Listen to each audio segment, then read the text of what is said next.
નમસ્કાર મિત્રો, સ્વાગત છે તમારું આપણી યુટ્યુબ ચેનલ ક્યુ શર્મા. તો મિત્રો, આજે આપણે વાત કરવાના છીએ TAT higher secondary special double ધમાલ MCQS ની જે સિરીઝ છે એમાં એપિસોડ નંબર 7 એટલે કે આજનો આપણો જે એપિસોડ છે એ મિત્રો મનોવિજ્ઞાનનો હશે. એટલે કે મનોવિજ્ઞાનમાં જે ટોપિક છે 35 ગુણનું જે મનોવિજ્ઞાનમાં છે એમાં એક ટોપિક છે શિક્ષણની ફિલસૂફી. તો આ શિક્ષણની ફિલસૂફીના પ્રશ્નોની ચર્ચા આજે આપણે કરવાના છીએ. તો આવો શરૂઆત કરીએ મિત્રો શિક્ષણની ફિલસૂફી. એ પહેલા મિત્રો તમને જણાવી દઉં કે આ તમામ એપિસોડની PDF તમને આપણી ટેલિગ્રામ ચેનલ એમાં તમને ફ્રી ઓફ કોસ્ટ મળે છે. તો હમણાં જ ડિસ્ક્રિપ્શન બોક્સમાંથી આપણી ચેનલની લિંક તમને મળી જશે, તો તમે હમણાં જ જોઈન કરી શકો છો. તો શરૂઆત કરીએ મિત્રો શિક્ષણની ફિલસૂફીની. તો ક્વેશ્ચન છે મિત્રો, અનુભવ અને મહાવરાના પરિણામે વર્તનમાં થતા કાયમી ફેરફારને શું કહે છે મિત્રો? ઓપ્શન છે સંવેદન, ઓપ્શન બી છે ધ્યાન, ઓપ્શન સી છે શિક્ષણ અને ઓપ્શન ડી છે પ્રત્યક્ષીકરણ. તો ફટાફટ કોમેન્ટ બોક્સમાં આન્સર આપો મિત્રો કે અનુભવ અને મહાવરો આ બંનેના પરિણામોને આધારે આપણા વર્તનમાં જે કાયમી ફેરફાર થાય છે એને શું કહેવામાં આવે છે? તો એને મિત્રો આપણે કહેતા હોઈએ છીએ અધ્યયન. શું કહેતા હોઈએ છીએ? અધ્યયન. પરંતુ અધ્યયન તો હવે આપણા ઓપ્શનમાં આપેલું નથી, તો મિત્રો શું આન્સર આવી શકે? તો યાદ રાખીશું કે અધ્યયનનો બીજો અર્થ થશે મિત્રો શિક્ષણ. શું થશે? શિક્ષણ. એટલે કે શિક્ષણના લીધે જે આપણને અનુભવ મળે છે, જે આપણે શિક્ષણથી મહાવરો કરીએ છીએ, એનાથી આપણા જે વર્તનમાં કાયમી પરિવર્તન આવે છે એને આપણે મિત્રો શિક્ષણ કહીએ છીએ. તો અહીંથી આપણો option number C right answer થઈ જશે. ખાસ યાદ કરી લઈશું. નેક્સ્ટ આગળ વાત કરીએ તો આગળનો ક્વેશ્ચન છે કે એક ઉદ્દીપકને મળતા આવતા બીજા ઉદ્દીપકને સમજવું એટલે શું? ખાસ યાદ રાખી લઈશું મિત્રો કે એક ઉદ્દીપકને મળતા આવતા બીજા ઉદ્દીપકને સમજવું એને આપણે શું કહેતા હોઈએ છીએ?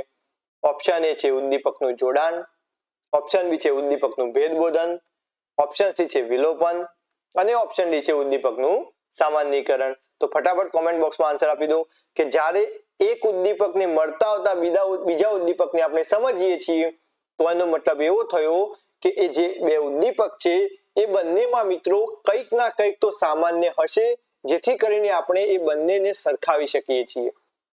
તો અહીંથી મિત્રો યાદ રાખી લઈશું કે જ્યારે એક ઉદ્દીપકને મળતા આવતા બીજા ઉદ્દીપકને આપણે સમજીએ છીએ તો એનો મતલબ એવો થયો કે એને આપણે ઉદ્દીપકનું સામાન્યીકરણ કહીએ છીએ. તો અહીંથી આપણો option number D right answer થઈ જશે. ખાસ યાદ કરી લઈશું. આગળ વાત કરીએ એ પહેલા મિત્રો તમને જણાવી દઈએ કે આપણી જે ક્યુસર એપ્લિકેશન છે જેની લિંક તમને ડિસ્ક્રિપ્શન બોક્સમાં મળી જશે.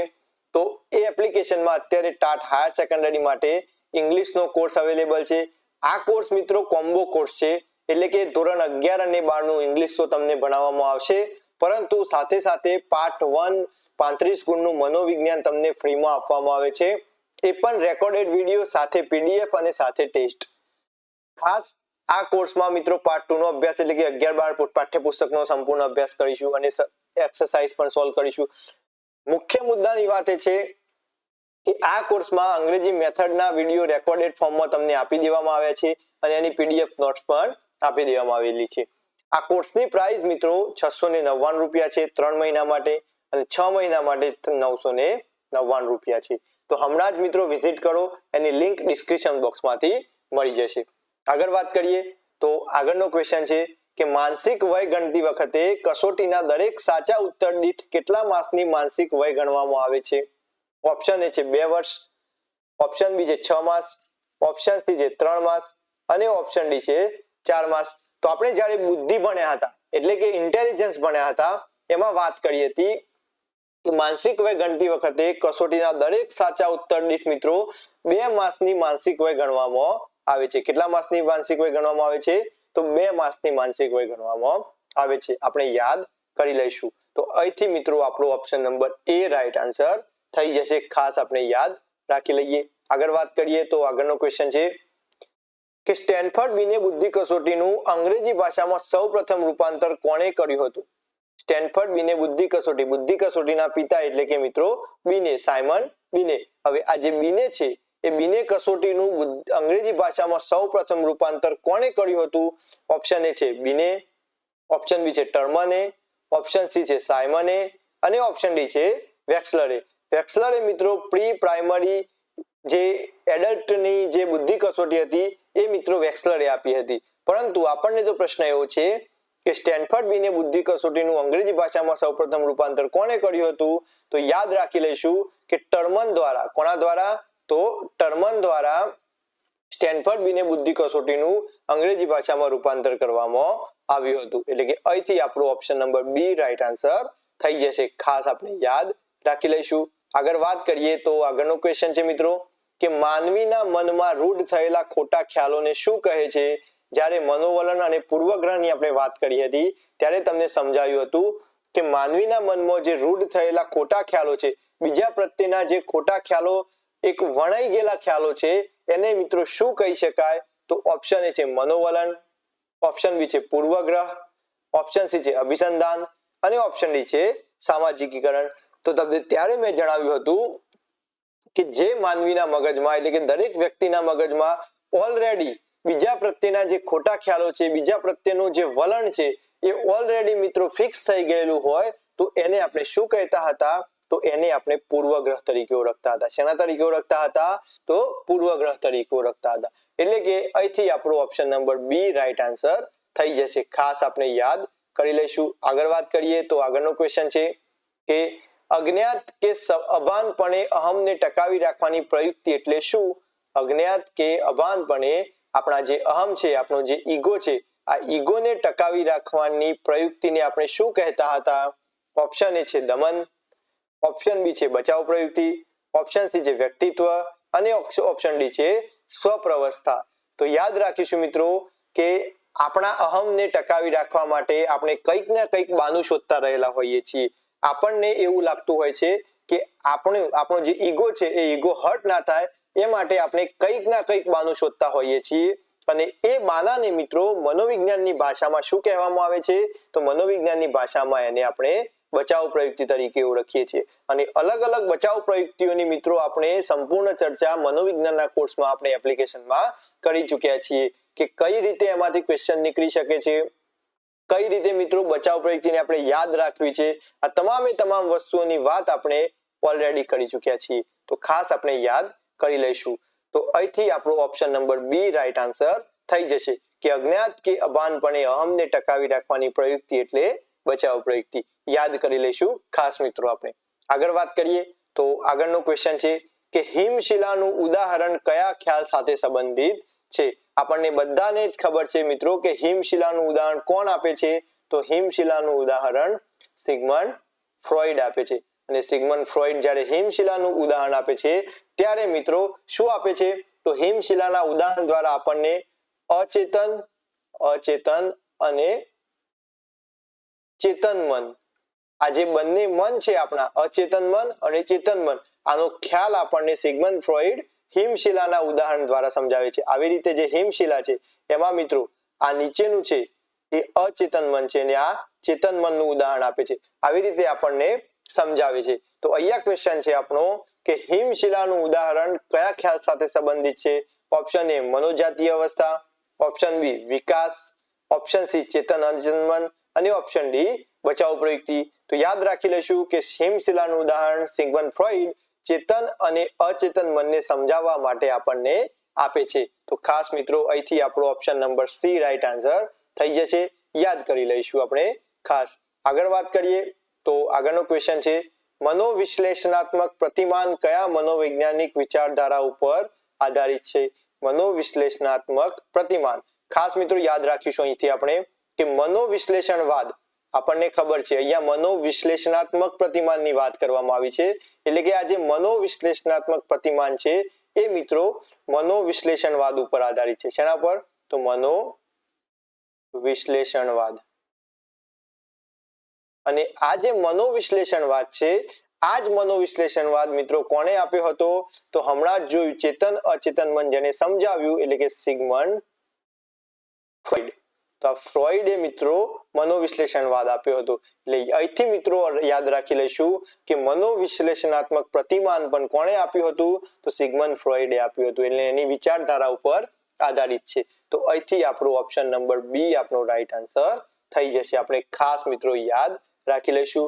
નેક્સ્ટ વાત કરીએ એ પહેલા મિત્રો તમને જણાવી દઉં કે ટાટ હાયર સેકન્ડરી માટે જેને પણ મુખ્ય પરીક્ષા એટલે કે મેન્સની તૈયારી કરવી છે તો એમના માટે ઓલરેડી અત્યારે પેપર 1 ખાસ યાદ રાખી લઈશું મિત્રો કે ગુજરાતી ભાષા પેપર 1 અને મનોવિજ્ઞાન આ બંનેનો કોમ્બો કોર્સ મિત્રો આપણે 599 માં અવેલેબલ છે આપણી જ એપ્લિકેશન ઉપર।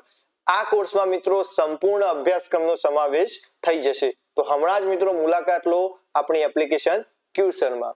આગળ વાત કરીએ મિત્રો તો આગળનો ક્વેશ્ચન છે કે આગળનો ક્વેશ્ચન શું કહેવા માંગે છે તો મનોજાતીય અવસ્થામાં 2 થી 3 વર્ષ સુધીની અવસ્થા કઈ હોય છે? જે મનોજાતીય અવસ્થા છે એમાં 2 થી 3 વર્ષ સુધીની અવસ્થા મિત્રો કઈ? ઓપ્શન એ લિંગ અવસ્થા, ઓપ્શન બી મુખ અવસ્થા, ઓપ્શન સી ગુદા અવસ્થા અને ઓપ્શન ડી સુષુપ્ત અવસ્થા।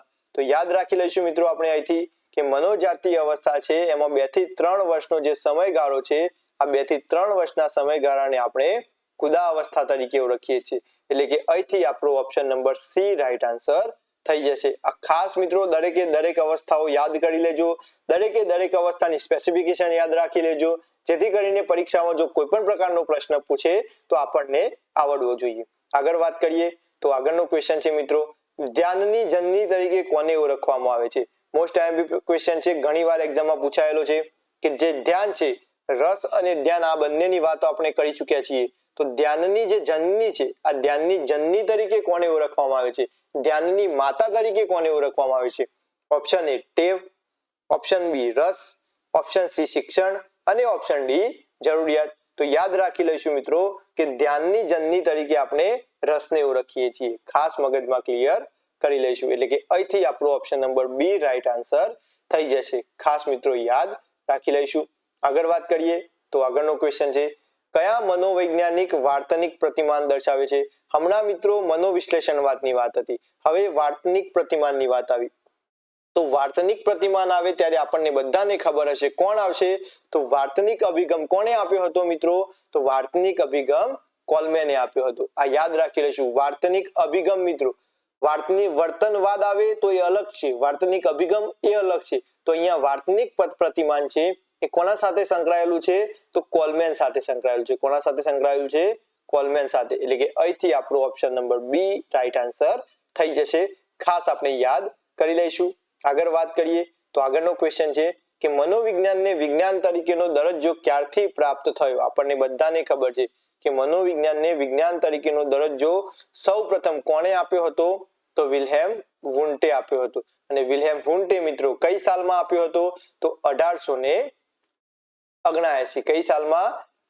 1879 માં એટલે કે અહીંથી મિત્રો આપણો option number C right answer થઈ જશે કે 1879 માં મનોવિજ્ઞાનને વિજ્ઞાન તરીકેનો દરજ્જો પ્રાપ્ત થયો અને કોણે આપ્યો હતો તો વિલ્હેમ વુન્ટે આપ્યો હતો, આપણને ખાસ યાદ કરી લઈશું। આગળ વાત કરીએ તો આગળનો ક્વેશ્ચન છે કે મનોવિજ્ઞાનને પ્રયોગાત્મક સ્વરૂપ આપવાનો યશ કોના ફાળે જાય છે? હમણાં જ જોયું મિત્રો મનોવિજ્ઞાનને વિજ્ઞાન તરીકેનો દરજ્જો વિલ્હેમ વુન્ટે આપ્યો હતો તો એમનો જ ફાળો મિત્રો પ્રયોગાત્મક સ્વરૂપ આપવામાં હશે અને હતો એટલે કે અહીંથી વિલિયમ જોન, કોહલર, વુન્ટ કે યુંગ। તો આપણે એક જ પ્રકારે આન્સર આપી શકીએ કે જ્યારે પ્રયોગાત્મક સ્વરૂપ આપવાનો યશ પૂછવામાં આવે ત્યારે એક જ મનોવૈજ્ઞાનિક આવે કોણ તો વિલ્હેમ વુન્ટ। તો અહીંથી આપણો option number C right answer થઈ જશે, આપણે ખાસ યાદ કરી લઈશું। આગળ વાત કરીએ તો આગળનો ક્વેશ્ચન છે મિત્રો અને આગળનો ક્વેશ્ચન શું કહેવા માંગે છે તો કોના મતે મનોવૈજ્ઞાનિક કસોટી વ્યક્તિના વર્તનના નમૂનાનું વસ્તુલક્ષી માપન કરે છે? આ જે મનોવૈજ્ઞાનિક કસોટીઓ છે એ અલગ અલગ કસોટીઓ આપણે જોઈ ચૂક્યા છીએ અને એ કસોટી એ વ્યક્તિના વર્તનના નમૂનાનું વસ્તુલક્ષી માપન કરે છે। આવું કોણે કહ્યું હતું તો મનોવૈજ્ઞાનિક કસોટીમાં એક જ વ્યાખ્યા યાદ રખાઈ હતી અને એ વ્યાખ્યા હતી કે મનોવૈજ્ઞાનિક કસોટીનું વ્યક્તિના વર્તનના નમૂનાનું લક્ષીનું વસ્તુલક્ષી માપન કરે છે। આ એક જ વ્યાખ્યા હતી આખા મનોવૈજ્ઞાનિક કસોટીમાં અને એ વ્યાખ્યા મિત્રો કોણે આપી હતી તો એન અનાસ્ટસી આપી હતી। કોણે આપી હતી? એન અનાસ્ટસી એટલે કે કોનબેક, ટિસ્ટર અને બિની આ ત્રણ નહીં આવે, શું આવશે રાઈટ આન્સર? એન અનાસ્ટસી એટલે કે ઓપ્શન નંબર ડી, ખાસ યાદ રાખી લઈશું આપણે। આગળ વાત કરીએ તો આગળનો ક્વેશ્ચન છે વ્યક્તિમાં દેખાતા પ્રગટ લક્ષણો એ કેવો વારસો છે? ખાસ મિત્રો વ્યક્તિમાં જે દેખાય છે એ પ્રગટ લક્ષણો, બહારના લક્ષણો એ કેવો વારસો છે? ઓપ્શન એ પ્રભાવી વારસો, ઓપ્શન બી પ્રચ્છન્ન વારસો, ઓપ્શન સી નિર્ણાયક વારસો અને ઓપ્શન ડી મૂળભૂત વારસો. તો યાદ રાખી લઈશું મિત્રો કે વ્યક્તિમાં દેખાતા જે પ્રગટ લક્ષણો છે એને આપણે પ્રભાવી વારસા તરીકે ઓળખીએ છીએ. શેના તરીકે ઓળખીએ છીએ? તો પ્રભાવી વારસા તરીકે ઓળખીએ છીએ. જ્યારે આપણે વ્યક્તિત્વ ભણ્યા હતા ત્યારે મિત્રો વારસાની વાત કરી હતી. આગળ વાત કરીએ તો આગળનો ક્વેશ્ચન છે મનોવૈજ્ઞાનિક કસોટીનું સમધારણ કે સરેરાશ કાર્ય. ખાસ મિત્રો યાદ રાખીશું આ બંને શબ્દો એક જ છે, સમધારણ કે સરેરાશ કાર્ય એટલે શું? ઓપ્શન એ યથાર્થતા, ઓપ્શન બી માનાંકો, ઓપ્શન સી વસ્તુલક્ષિતા અને ઓપ્શન ડી પ્રમાણિકતા. તો યાદ રાખીશું મિત્રો અહીંથી આપણે કે મનોવૈજ્ઞાનિક કસોટીનું સમધારણ કે સરેરાશ કાર્ય એટલે માનાંકો. મિત્રો શું? માનાંકો. અહીંથી આપણો option number B right answer થઈ જશે. જ્યારે પણ સમધારણ કે સરેરાશ કાર્ય પૂછે ત્યારે મિત્રો યાદ રાખી લઈશું માનાંકો, ખાસ યાદ કરીશું. આગળના ક્વેશ્ચનની વાત કરીએ મિત્રો તો આગળનો ક્વેશ્ચન છે કે વાર્તનિક અભિગમ કયો અભિગમ કહે છે? એટલે કે વાર્તનિક અભિગમનું બીજું નામ શું છે એવું પૂછવામાં આવેલું છે મિત્રો આપણને. ઓપ્શન એ બોધાત્મક અભિગમ, ઓપ્શન બી માનવવાદી અભિગમ, ઓપ્શન સી મનોગત્યાત્મક અભિગમ અને ઓપ્શન ડી ઉદ્દીપક પ્રતિક્રિયા અભિગમ. તો ફટાફટ કોમેન્ટ બોક્સમાં આન્સર આપી દો કે વાર્તનિક અભિગમનું બીજું નામ શું છે? આપણે શીખી ગયા હતા મિત્રો વાર્તનિક અભિગમ એટલે કે કોણ આવશે વાર્તનિક અભિગમમાં? ફટાફટ કોમેન્ટ બોક્સમાં આન્સર આપો. હમણાં જ શીખ્યા છીએ આપણે એટલે એનો આન્સર તમારી તરફથી હું એક્સપેક્ટ કરું છું. તો ફટાફટ આન્સર આપી દો કે વાર્તનિક અભિગમ કોણે આપ્યો હતો એ તમારે કહેવાનું છે. અને એ જ અભિગમનું બીજું નામ શું છે મિત્રો? તો આપણે બધા જાણીએ છીએ ઉદ્દીપક પ્રતિક્રિયા અભિગમ. કયો? ઉદ્દીપક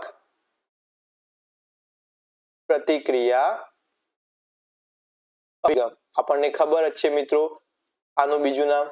તો અહીંથી આપણો જે ઓપ્શન નંબર ડી છે કે ઉદ્દીપક પ્રતિક્રિયા અભિગમ એ વાર્તનિક અભિગમનું બીજું નામ છે. તો અહીંથી આપણો option number D right answer થઈ જશે. આપણે ખાસ યાદ કરી લઈશું. આગળ વાત કરીએ તો આગળનો ક્વેશ્ચન છે સાંવેદનીકારક તબક્કો કયા વર્ષમાં જોવા મળે છે? જ્યારે પણ આપણે તબક્કા જોયા હતા અલગ અલગ 5 તબક્કા, એમાંથી સાંવેદનીકારક તબક્કો હતો એ કયા વર્ષે જોવા મળે છે મિત્રો? ઓપ્શન એ 2 થી 7 વર્ષ, ઓપ્શન બી જન્મથી 2 વર્ષ, ઓપ્શન સી 7 થી 12 વર્ષ અને ઓપ્શન ડી 12 વર્ષથી વધુ. તો ફટાફટ કોમેન્ટ બોક્સમાં આન્સર આપી દો કે સાંવેદનિકારક તબક્કો મિત્રો જન્મથી 2 વર્ષમાં જોવા મળે છે. કયો? તો જન્મથી 2 વર્ષ. એના પછી આપણે મૂર્તકારક, અમૂર્તકારક આ બધા જ તબક્કાઓની ચર્ચા કરી હતી, પરંતુ સાંવેદનિકારક તબક્કો છે એનો સમયગાળો છે મિત્રો જન્મથી 2 વર્ષ. એટલે કે અહીંથી આપણો option number B right answer થઈ જશે. આપણે ખાસ યાદ કરીશું. નેક્સ્ટ વાત કરીએ તો નેક્સ્ટ ક્વેશ્ચન છે સ્મૃતિ એટલે શીખેલાનો સીધો ઉપયોગ. એમ કોણે કહ્યું? એટલે કે આ જે વ્યાખ્યા છે કે સ્મૃતિ એટલે શીખેલાનો સીધો ઉપયોગ, આ વ્યાખ્યા મિત્રો કોણે આપી હતી? Option A Woodworth, option B Bernhardt, option C James અને ઓપ્શન ડી થોમસ. તો યાદ રાખી લઈશું મિત્રો કે સ્મૃતિ એટલે શીખેલાનો સીધો ઉપયોગ આ વ્યાખ્યાનો આપવાનો ફાળો મિત્રો કોણે આપ્યો હતો? તો વુડવર્થે આપ્યો હતો. એટલે કે અહીંથી આપણો ઓપ્શન નંબર એ રાઈટ આન્સર થઈ જશે. આપણે ખાસ યાદ કરી લઈશું. નેક્સ્ટ આગળ વાત કરીએ તો આગળનો ક્વેશ્ચન છે આવેગનો દ્વિઘટક સિદ્ધાંત કોણે આપ્યો હતો? આપણે જાણીએ છીએ મિત્રો આવેગનો દ્વિઘટક સિદ્ધાંત આપનાર મનોવૈજ્ઞાનિક કોણ હતા? Option A Wilhelm James, option B Schachter અને Singer, option C Cannon Bard અને option D James leg.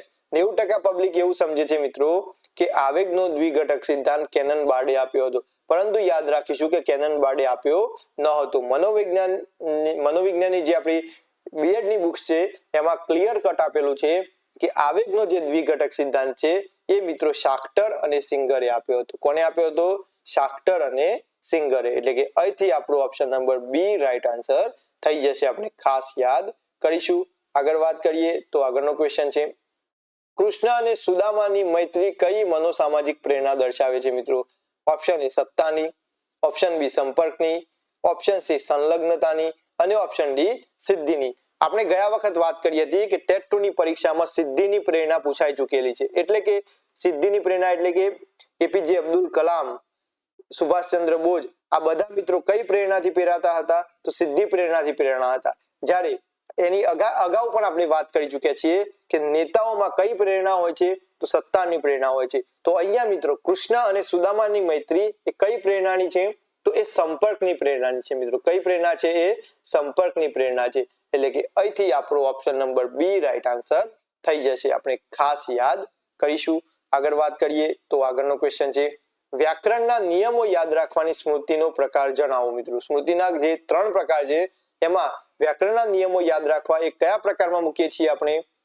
Option A રીતિલક્ષી, ઓપ્શન બી નિવેદનાત્મક, ઓપ્શન સી ઘટનાત્મક અને ઓપ્શન ડી અર્થાત્મક. તો ફટાફટ કોમેન્ટ બોક્સમાં આન્સર આપી દો કે વ્યાકરણના નિયમો યાદ રાખવાની સ્મૃતિનો પ્રકાર કયો? તો યાદ રાખીશું આપણે કે અર્થાત્મક સ્મૃતિ છે, જેમાં અર્થ કાઢવાનો હોય છે.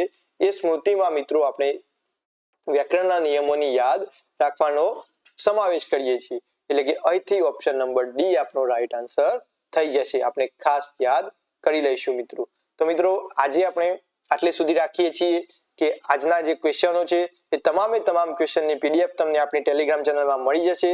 સાથે સાથે મિત્રો જેને માત્ર મુખ્ય પરીક્ષાની તૈયારી કરવી છે એમના માટે પણ એક કોર્સ અવેલેબલ છે કે ગુજરાતી પેપર 1 50% ડિસ્કાઉન્ટ સાથે 499 રૂપિયામાં, અને જેને માત્ર ને માત્ર 35 ગુણનું મનોવિજ્ઞાન જોઈએ છે એમના માટે પણ એક કોર્સ અવેલેબલ છે, અને એ છે મિત્રો માત્ર ને માત્ર 200 રૂપિયામાં 1 મંથ માટે. અને આ કોર્સમાં મિત્રો શૈક્ષણિક મનોવિજ્ઞાન આવશે, શિક્ષણની ફિલસૂફી આવશે અને વર્ગ વ્યવહારનો સમાવેશ થશે. તો હમણાં જ ડિસ્ક્રિપ્શન બોક્સમાંથી તમે ડાઉનલોડ કરી શકો છો આપણી એપ્લિકેશન અને આની વિઝિટ કરી શકો છો. તો થેન્ક યુ મિત્રો, મળીશું હવે આપણે નેક્સ્ટ વિડીયોમાં.